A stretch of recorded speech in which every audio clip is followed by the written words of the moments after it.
makikita mo talagang leaderless kahit ka nagpasa ng EO na ang tawag nga uplift, ang lokohan nga, maa-uplift ba ang Pilipino? Napakahirap itong ginagawa nila na wala talagang financial plan to respond to the crisis. Walang financial plan, wala pang contingency plan. Kasi ang una nilang EO is an energy emergency. It's not even a crisis. So, ang definition nila ng energy emergency is supply and demand. Maghanap ka ng supply, makakayanan ang demand. Meanwhile, of late lang, kahapon lang yata nagkaroon ng price control. So makikita mo bakit tiyanggi kumbaga ang action piraso-piraso, hindi, sabi nga nila whole of nation bakit hindi nagiging ganun ang approach at hands on deck? Wala silang sense of urgency. Sa naging post naman Prof ni Congressman Leandro Leviste, sa nakikita niyang magandang solusyon para maibsan, kasi meron siyang nabanggit dito sa recent post niya, pagbibigay diin, na yung 20% pala ng buwis ng taong bayan abay napupunta lang daw sa interes ng utang natin, no? Which is 950 billion pesos. Ang sabi pa niya rito, quote and quote, sa kanyang post, pinalaki taon-taon ang pambansang budget, pero sa halip na lumakas ang ating ekonomiya, bumagsak ang GDP growth, foreign investment, tumaas ang unemployment, presyo ng bilihin, lampas 60 pesos na yung $1. At ngayon, nagdeklara na nga. Sabi pa niya dito, ang paggastos ng gobyerno ay ang problema, hindi ang solusyon. Tama yan, Admar, no? Talagang yung paggastos ang problema at yan yung mandatory debt na hindi mo pwedeng galawin. So, since hindi mo magamit ang 20% ng budget dahil yun ay pambayad, ang ginagawa, utang ng utang. So, tama yung sinabi ni Congressman Leviste at hindi mo makita, kunyari, we're entering the second quarter, hindi mo makita kung paano, may budget, may GAA, pero hindi mo maintindihan kung paano ginagastos. Meron pa siyang sinabi rito, ma'am. Ano po ang masasabi niyo rito na sabi niya, dapat daw tutukan ng gobyerno ang pagputol sa mga gastusing hindi kinakailangan. Una, nabanggit niya yung 23 billion pesos na intended para sa pag-host sa ASEAN Summit. Pwede ba nating i-give up yon? Parang kagaya ng panahon ng pandemic na via virtual na lang muna.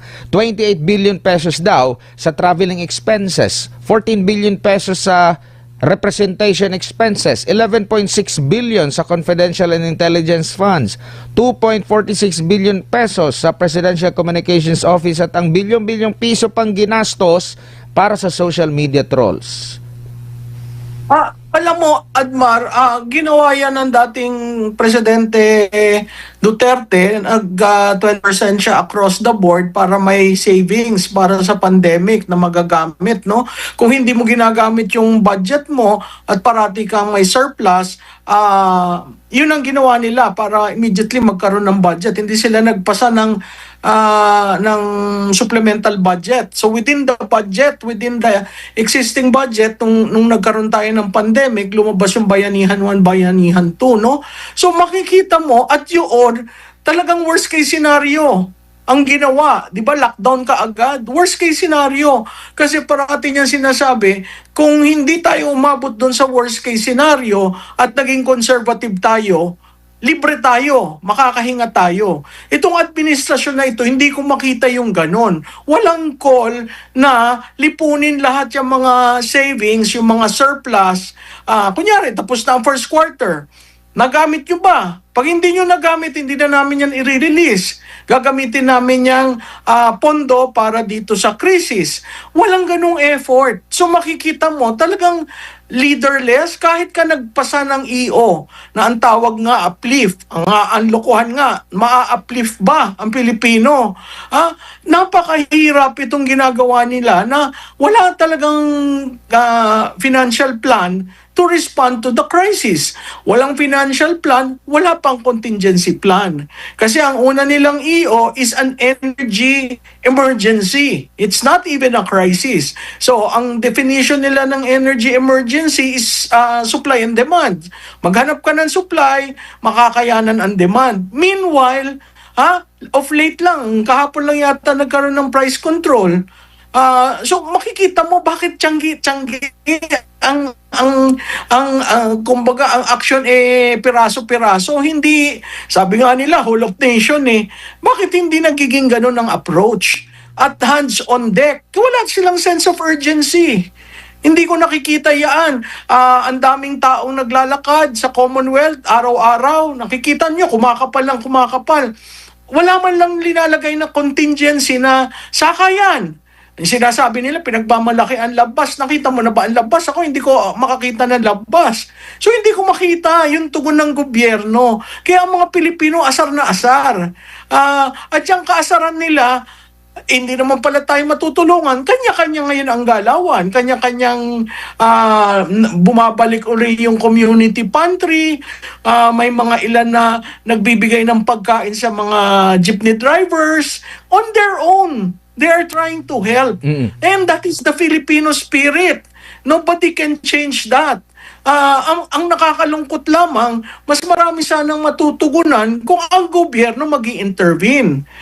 Kaso wala yata sa kanilang prioridad yung ganyan, at ang gusto lamang nila pag naayos na ang gasolina, okay na tayong lahat. Kasi dinefine nila yung emergency as being energy lang. Opo.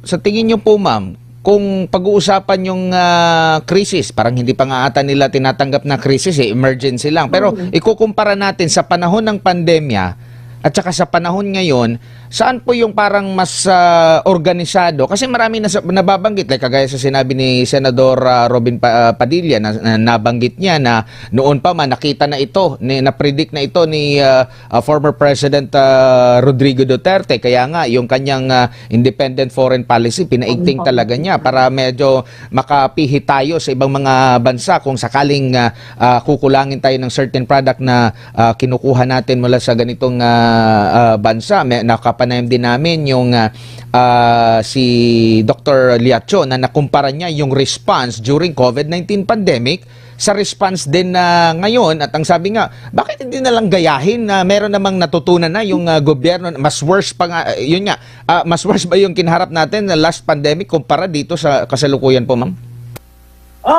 Mas sumasang-ayon ako kay Dr. Liacho, no? Ang dami nating natutunan dyan sa pandemic.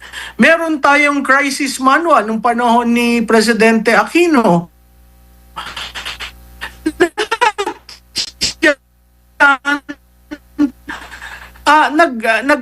Problema mo, itong leader na ito doesn't look at it that way, no? Ang sa kanya, hindi mo maintindihan kung saan papalo, meron ba siyang pinapaboran na oligarch o meron ba siyang tinitingnan na negosyo na maaapektuhan. Hindi taong bayan ang kanyang tinitingnan kasi kung taong bayan, madali ka agad na respondahan niya at takagawa ng plano. Hindi tayo nagkulang ng experience, hindi tayo nagkulang ng crisis manual operations, no? Yun nga lang, ang implementation nitong administrasyon na ito ay napakabagal at very reactive. Hindi naghihintay ng worst. Hindi nagde-declare ng worst case scenario para madali kang makagalaw.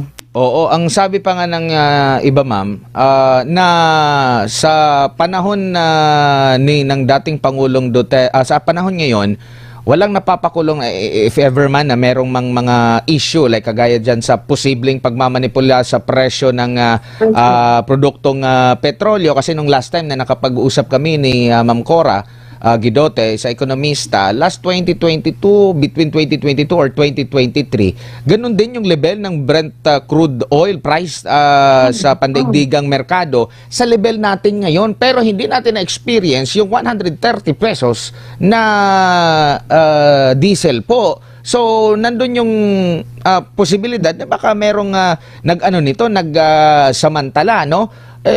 Na-compare nila na Mas grabe yung sa panahon ni Pangulong Duterte, doon lang sa messaging lang alone, matatakot na yung mananamantala. Ngayon wala papakamot lang ng ulo. Oo, yung alam mo natatandaan ko si Secretary Garin nagsabi na may 55 oil stations na all of a sudden nagpalit. Galing yan sa old supply. So paano nakapagpalit? Yun nga yung biglang shoot up, no? Dapat yun nagamit ng Estado yung police powers niya para na-prevent. Kasi may market failure na sa traditional economics, kung may market failure ka, government should intervene. Wala, pinabayaan nila hanggang sa yung inaangkat na lumiit dahil nga may problema, tapos talagang hinahabol yung presyo. So kung makikita mo yung recovery cost, wala silang recovery cost kasi walang nawala dahil ang aga nila nagtaas ng presyo. So yun ang nakakaduda, anong ginawa dun sa 55? Kasi documented yan, in-announce ni Garin na meron silang 55 na show cause order kung bakit ano nangyari at biglang tumaas ang presyo nyo. Pero wala naman nangyari, wala tayong narinig. Tapos sinabi na sa kanila ang problema ng oil industry natin, isa lang ang refinery, which is Petron. Dati may refinery ang Caltex at ang Shell. Nag-alis na kasi lugi sila. So itong mga ito kailangan mapag-aralan kaagad at dapat meron ng remedial measures. Kaya siguro naaasar rin ang mga senador kasi nandun sila, nagtatanong sila anong kailangan yung policy, anong kailangan yung safety net, anong kailangan yung tugon galing sa legislative, sa Senado, no? Kasi yung House busy sa impeachment. Di ang nangyari, wala silang makuha kaya nagagalit yung mga senador kasi wala talagang effort na kahit nga yung convening of the National Security Council hindi tinutuloy. So, anong nangyayari sa gobyerno natin? Yun ang malaking problema. Tapos pinapalabas nila na hindi na nga daw natutulog, sobra-sobra na, hindi nagpapahinga. But that is the burden of leadership. Wala kang magagawa. Kung leader ka, ibig mong sabihin, tayo pa magpapasalamat na hindi siya natutulog, na siya'y puyat na puyat. Hindi yun dapat manggaling sa atin. Ginusto mo maging Pangulo. Diba? Ginusto mong makipaghiwalay sa iyong vice presidente. Ginusto mong siraan siya. Ginusto mo yun. Bakit ngayon sasabihin sa taong bayan na hindi nga siya nakakapagpahinga, nakakaawa na dahil ang health niya naapektuhan? I'm sorry. That is what leadership is. And unfortunately, sa Pilipinas, leaders are seen as white horses. Taga-rescue, no? Na hindi naman dapat, pero kung ganitong nangyayari sa atin, sino ang gagalaw? Nasa kanya ang poder, nasa kanya ang kapangyarihan, siya ang leader. Pero wala tayong nakikita na mapapasabi natin na, ay salamat, siya ang leader, ayos ang aking pamilya, ayos ang aking kinabukasan. Wala. Lahat tayo on our own effort, nagtitipid tayo, naghahanap kung paano pahabain ang gasolina na linagay natin sa sasakyan para hindi abutan ng mataas na presyo. Lahat yan ginagawa natin, ang pagtitipid, no? Maging kung may opisina kang maliit, mag-work from home ka muna, ang daming ginagawang sakripisyo ng Pilipino. Pero hindi ko yan nakikita sa Pangulong ito. Huli na lamang po ma'am, balikan ko lang yung sa ICI po. Meron pong nabanggit nung nakipagpulong po itong si Congressman Leandro Leviste para makahingi ata ng final report. Nagpasalamat siya kay ICI sa pagtanggap sa kanya. At sabi pa niya rito, nagpasalamat ako kay ICI Chairman Andy Reyes at sa iba pang miyembro ng ICI na nagbahagi ng kanilang mga sentimiento. Sa huling araw ng ICI, nakiusap ang ICI na huwag ikot sa media ang ilan sa mga sinabi nila sa akin at hindi na rin sila humaharap sa media tulad ng dati. Sabi niya rito, hindi na ilabas ng ICI ang final report dahil sa pangambang maari silang balikan kung matutukoy kung sino ang may pananagutan sa korupsyon sa DPWH. Hindi sila binigyan ng contempt powers o immunity. Hindi sila binigyan ng budget habang isinasagawa ang investigasyon at hindi rin ipinasa ng Kongreso ang batas na magtatatag sana ng isang Independent People's Commission upang may pagpatuloy ang kanilang trabaho, kaya mawawala na ng trabaho ang mga empleyado ng ICI. Ano pong masasabi niyo po rito, Prof? Well, ang masasabi ko lang dyan, isang budol, isang promiso, it's false hope. Isang promiso na we will learn what happened, but as it turned out, wala silang accountability, wala silang transparency sa process nila. Yung wala silang contempt powers, marami naman paparaan para mo maikutan yan eh. Pero ang mahalaga, as far as I'm concerned, mabasa ko yung report. Makita ko, I will appreciate the report. As a taxpayer, kailangan natin yan. Ngayon, kung ikaw ay adjunct lamang sa propaganda, yun ang lumalabas. Kaya, ang sinasabi ng lahat, yung ICI ay budol. Ngayon, naiiwan na lang sa Blue Ribbon kung magkakaroon pa ng pagpapatuloy kasi hanggang ngayon hindi pa rin lumalabas sino ba ang mastermind. Hindi pwedeng walang mastermind dahil pondo ng bayan ang ginamit. Hindi pwedeng walang mastermind dahil lahat sila ay elected ng tao. So, yung panbubudol at panloloko na walang mastermind, tigilan nyo yon. Opo. At bumalik tayo dun sa usapin na yon kasi hindi pa tapos. 'Di ba? Wala pang big fish, ma'am. Delish pa lang ata. Yung nahuli. Wala pang big fish. Yun yung hinahanap eh. Sino ba yung big fish Wala doon? na. Yung big fish yata.